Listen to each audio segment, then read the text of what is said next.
Baik, Assalamualaikum warahmatullahi wabarakatuh. Nama saya Rozanatul Mutaifah dengan NIM 212101010026. Nah, baik, di sini kita akan sedikit mengupas mengenai rukhsah, yakni kemudahan dari Allah Subhanahu wa taala dalam beribadah kepadanya, seperti itu.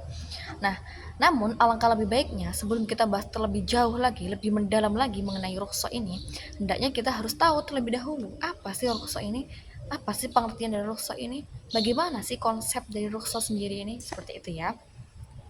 Jadi yang pertama yang akan kita bahas adalah makna dari rukhsah.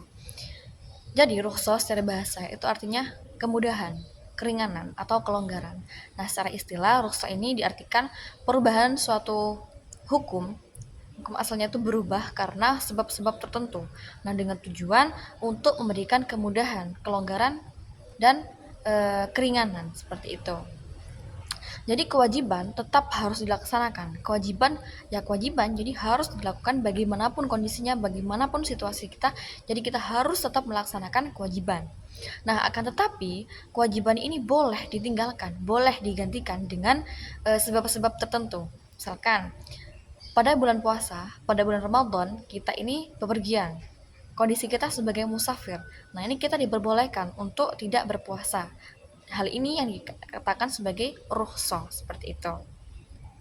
Atau pada saat bulan Ramadan kita ini mengalami sakit. Sakitnya ini parah sehingga kita tidak mampu, tidak kuat untuk melaksanakan puasa.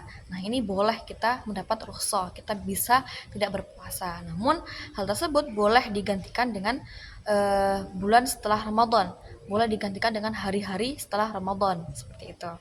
Nah, hal demikian itu selaras dengan Quran surah Al-Baqarah ayat 286 yang berbunyi Bismillahirrahmanirrahim, la yukallifullahu nafsan illa wus'aha laha ma kasabat wa 'alaiha ma iktasabat. Seperti itu, yang artinya Allah ini tidak membebani seseorang melainkan dengan sesuai dengan kesanggupannya. Dia mendapat pahala dari kebajikan yang dikerjakannya dan dia mendapat siksa dari kejahatan yang diperbuatnya. Surah Al-Baqarah ayat 286. Yang kedua itu membahas tentang rukhsah dalam sholat. Nah, jadi rukhsah dalam sholat juga diatur oleh Allah Subhanahu wa taala pada Quran surah An-Nisa ayat 101 yang berbunyi wa idza darabtum fil ardi falaysa 'alaikum junahun an taqsuru minas shalah in khiftum ay yaftinakumul ladzina kafaru innal kafirina kanu lakum aduwwum mubin. Ayat. Jadi seseorang ini tidak boleh meninggalkan sholat walaupun dalam keadaan sakit. Nah, namun akan tetapi pelaksanaan sholat orang sakit ini diberi keringanan. Orang sakit itu tidak boleh meninggalkan sholat, tetapi Allah itu memberikan keringanan. Ketika seseorang yang sakit ini tidak mampu untuk berdiri, maka orang tersebut boleh melaksanakan dengan duduk. Kalau tidak mampu dengan duduk, boleh dengan berbaring.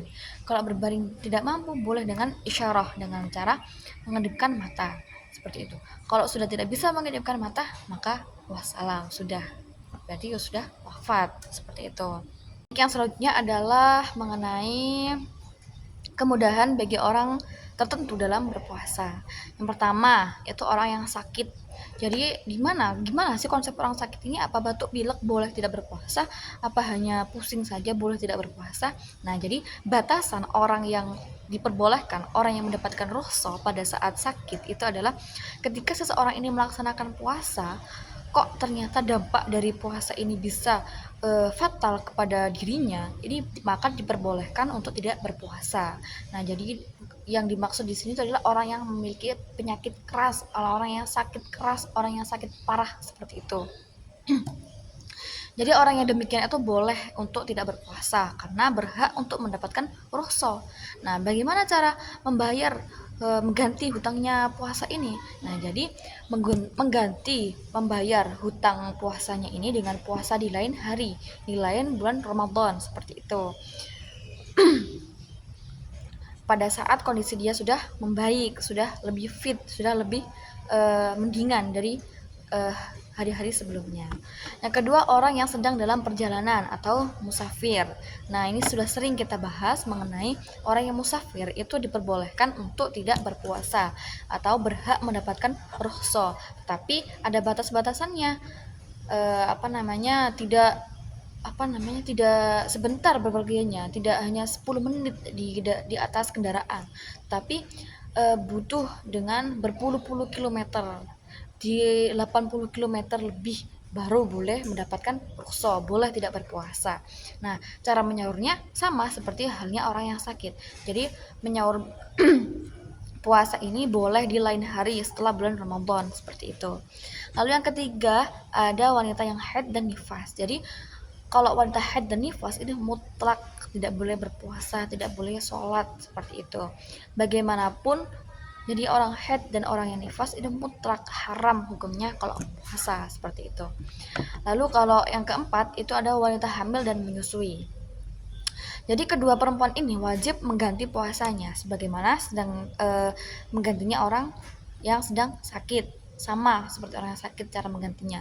Nah, kalau khawatir puasa akan menjadi mudarat kepada dirinya ataupun kepada anaknya. Nah, keduanya ini wajib mengganti puasanya dan membayar fidyah kepada fakir miskin apabila hanya takut akan menimbulkan mudarat bagi anaknya saja, seperti itu. Yang kelima ada orang yang tua renta tidak mampu menjalankan ibadah puasa. Nah, jadi orang yang tua renta ini tidak mampu lagi melaksanakan puasa, tidak diperbolehkan sudah melakukan puasa. Seperti itu ya.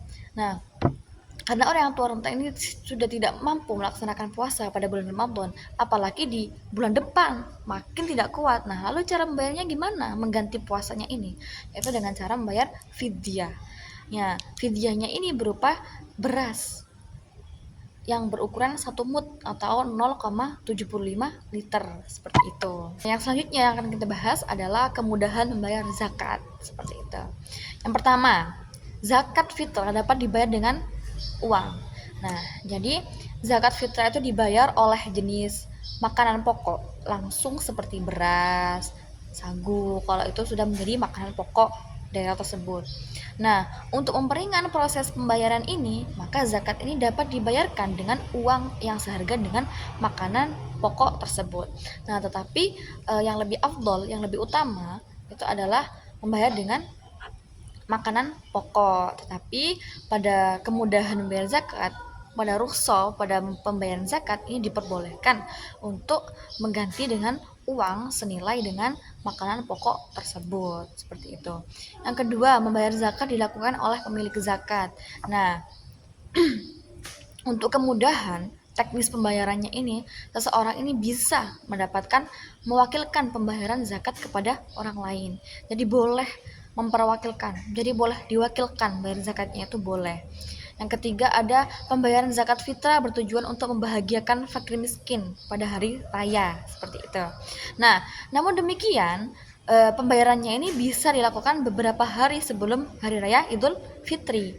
Nah, bisa diingat bahwasanya MUI ini memberikan saran kepada umat muslim, umat Islam untuk mendahulukan zakat fitrah terutama pada saat situasi pandemi COVID.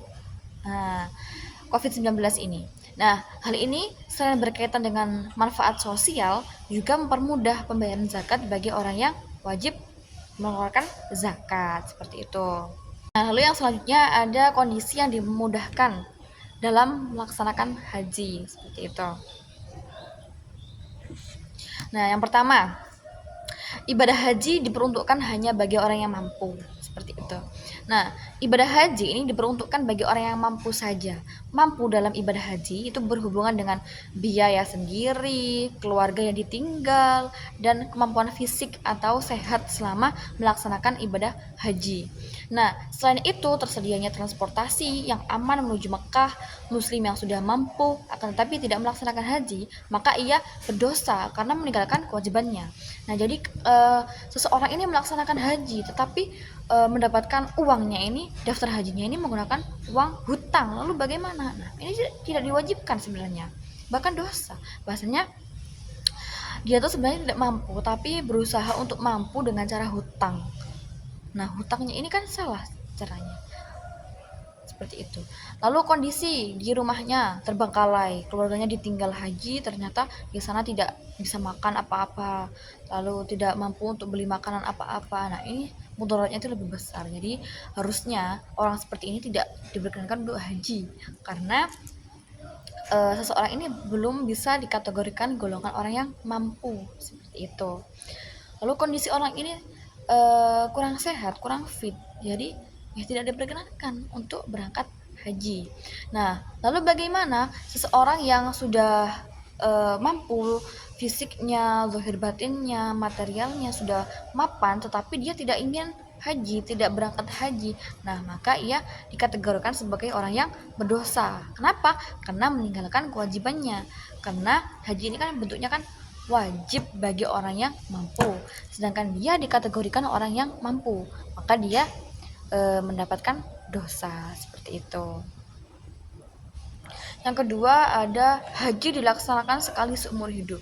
Nah, jadi haji yang wajib itu hanya 1 kali seumur hidup bagi orang yang mampu.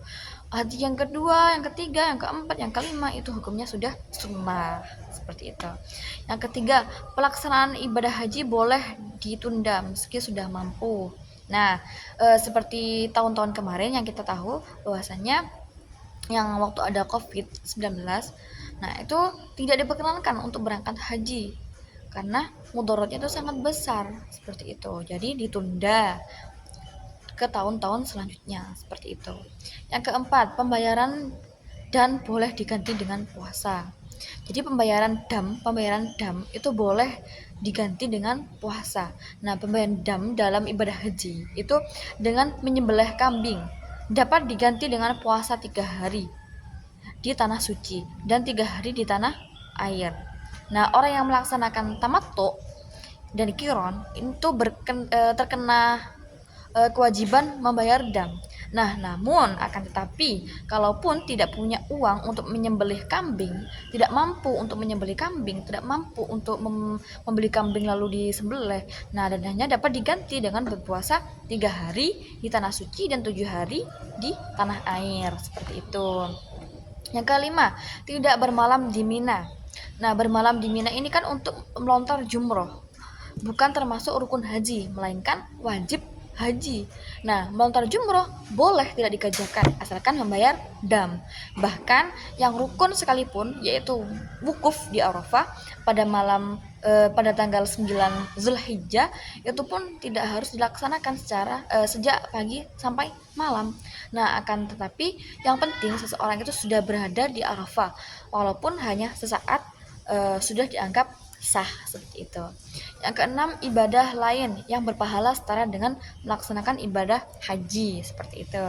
Nah, Allah Subhanahu wa taala itu melimpahkan kasih sayangnya, melimpahkan rahmatnya dengan memberikan pahala yang berlipat-lipat ganda, seperti itu. Jadi Allah itu menyediakan pahala yang besar untuk ibadah yang terlihat kecil dan mudah dan remeh bahkan. Nah, sholat berjamaah. Jadi selain diberikan 27 derajat ganjarannya, juga diberikan pahala ibadah haji apabila dilakukan secara istiqomah, seperti itu. Orang yang istiqomah melaksanakan sholat, duha diberikan pahala pula seperti ibadah umroh, seperti itu. Jadi kalau seseorang itu terbiasa istiqomah melaksanakan sholat jamaah 5 waktu, dia tuh melaksanakan sholat jamaah terus istiqomah, selain mendapatkan 27 derajat ganjarannya, tapi Allah juga memberikan pahala setara dengan ibadah haji. Lalu kalau orang ini melaksanakan ibadah sholat duha secara rutin, secara istiqomah, lalu Allah itu memberikan pahala selaras dengan pahalanya ibadah umroh, seperti itu.